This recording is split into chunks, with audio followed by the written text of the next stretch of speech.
অনেকেই প্রশ্ন করছেন, অপারেশন সিঁদুর করে ভারত কী পেল? সরকারের সমর্থক থেকে সরকারের বিরোধীরা অনেকেই এই প্রশ্ন ছুঁড়ে দিয়েছেন গত শনিবারের পর থেকে। সেই প্রশ্নগুলোর জবাব দিতেই স্বাভাবিক কারণেই রবিবার আরও একটি যৌথ সাংবাদিক বৈঠক করেন ডিজিএমও এবং ভারতীয় ৩ বাহিনীর প্রধান।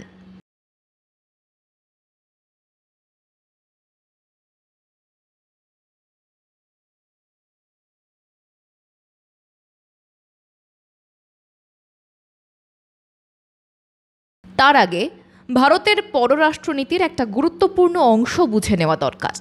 ভারত কখনোই তার প্রতিবেশীদের সঙ্গে যুদ্ধ চায় না, বরং শান্তির পরিবেশ বজায় রেখে আলোচনার মাধ্যমে দুই দেশের মধ্যেকার বিতর্কের সমাধান চায়।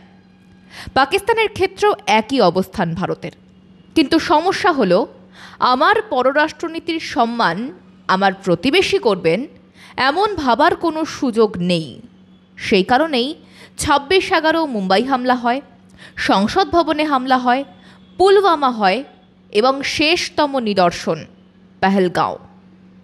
পুলওয়ামার পর অবস্থান বদল করে ভারত। ভারতের সন্ত্রাসী হামলা হলে পাল্টা আক্রমণ হবে। পুলওয়ামার পর পেহেলগাঁওয়ে সন্ত্রাসী হামলা, ধর্ম জিজ্ঞাসা করে ভারতীয়দের খুন।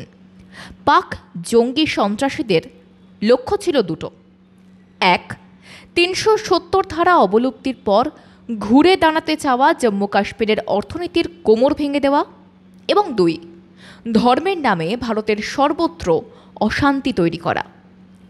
সতর্ক দেশের সরকারের প্রধান সেই দিন যে টুইট বিবৃতি দিয়েছিলেন, সেখানেও সতর্কতা আর সংযম দেখিয়ে উল্লেখ করেছিলেন, জঙ্গি আর সন্ত্রাসবাদকে কোনোভাবেই ছাড় দেওয়া হবে না।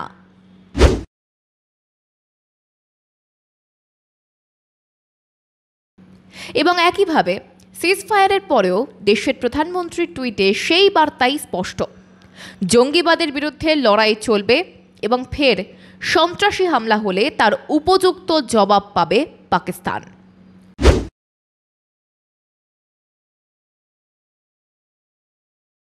সিজফায়ারের পরদিন রবিবার ডিজিএমও এবং ভারতীয় ৩ বাহিনীর প্রধানের যৌথ সাংবাদিক বৈঠকেও একই বার্তা। তাহলে কি পেল ভারত অপারেশন সিঁদুর থেকে? অপারেশন সিঁদুর ৯টি সন্ত্রাসী শিবির ধ্বংস। কোথায়? 5টি পাক অধিকৃত কাশ্মীরে, 4টি পাকিস্তানের আন্তর্জাতিক সীমানার ভিতরে। ভারত জানত পাকিস্তান তার জবাব দেবে। পরের রাতেই একটানা হামলা পাক সেনাবাহিনীর। কি প্রত্যুত্তর ছিল ভারতের? শুনুন। The Pakistan Army has reported to have lost approximately 35 to 40 personnel in artillery and small arms firing on the line of control between the 7th and the 10th of May. What the other side had probably also not reckoned with was the speedy and precise turnaround and hit back by the Indian Air Force, and I will yet again ask Air Marshal Bharti to speak about these significant and game-changing strikes. However, following these relentless attacks on our air bases, on our forward positions and on our civilian targets, this was time to convey some message to our adversaries. And therefore, a decision was taken to strike where it would hurt. And towards that, in a swift, coordinated, calibrated attack, we struck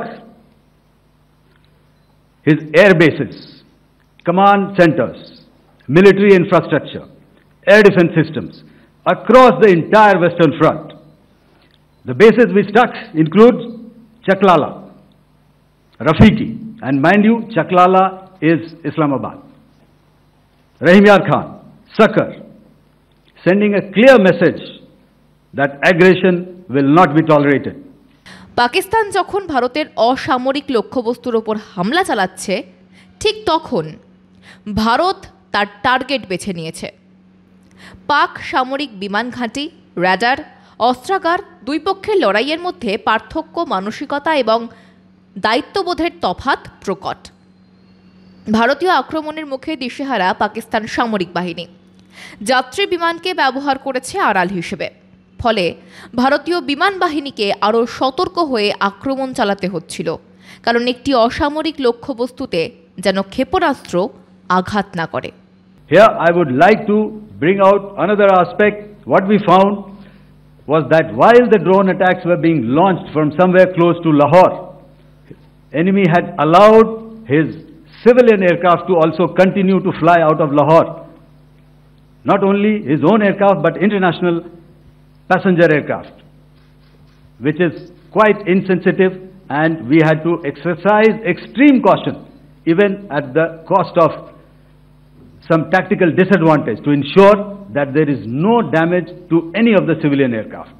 পাকিস্তানের মূল ভূখণ্ডের গভীরে শত শত kilometre পর্যন্ত হামলা চালানো হয়েছে, কিন্তু লক্ষ্যবস্তু সামরিক।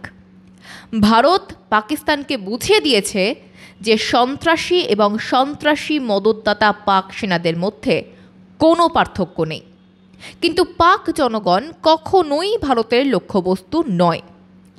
একটি নতুন আদর্শবিধি তৈরি করে দিয়েছে মোদির ভারত, পাশাপাশি বুঝিয়ে দিয়েছে পাক সেনা শিবিরে হামলা চালানোর পাশাপাশি জম্মু, রাজৌরি, পুঞ্চ সহ একাধিক জায়গায় পাকিস্তানে ড্রোন ও ক্ষেপণাস্ত্র হামলাকেও 95% পর্যন্ত রুখে দিয়েছে।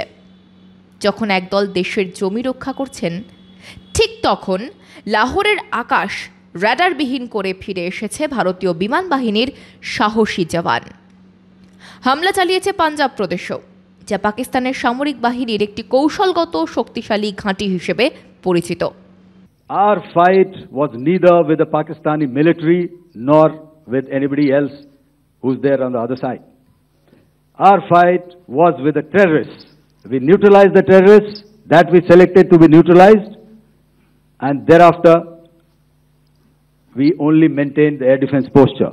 However, we were relentlessly pounded by waves after waves, night after night, by his UCAVs, by his drones, and by his other unmanned aerial systems.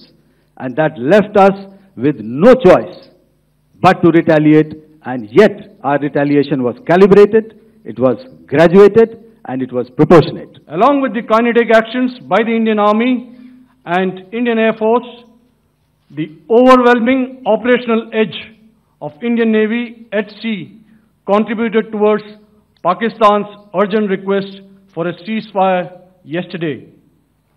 As we speak, Indian Navy remains deployed at sea in a credible deterrent posture to respond decisively to any inimical action by Pakistan or Pakistan-based terrorists. একটি পারমাণবিক দেশের বিমান বাহিনীর camp ধ্বংস করার প্রথম ঘটনা।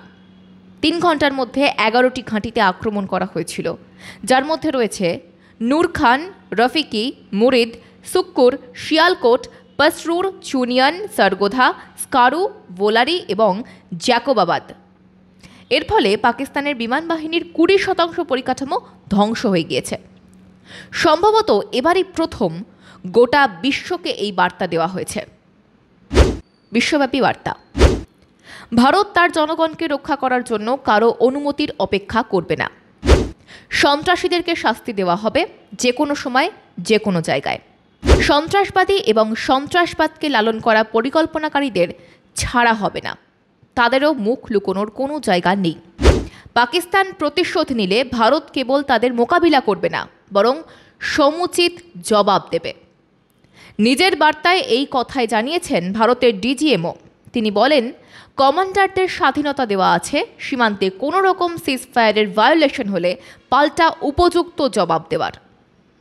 However, disappointingly, and must I add, expectedly, it took only a couple of hours for the Pakistan Army to violate these arrangements by cross-border and across the line of control firing, followed by drone intrusions across the expanse of the Western Front through last night and in the early hours of the morning today. These violations were responded to robustly and dealt with as they must be.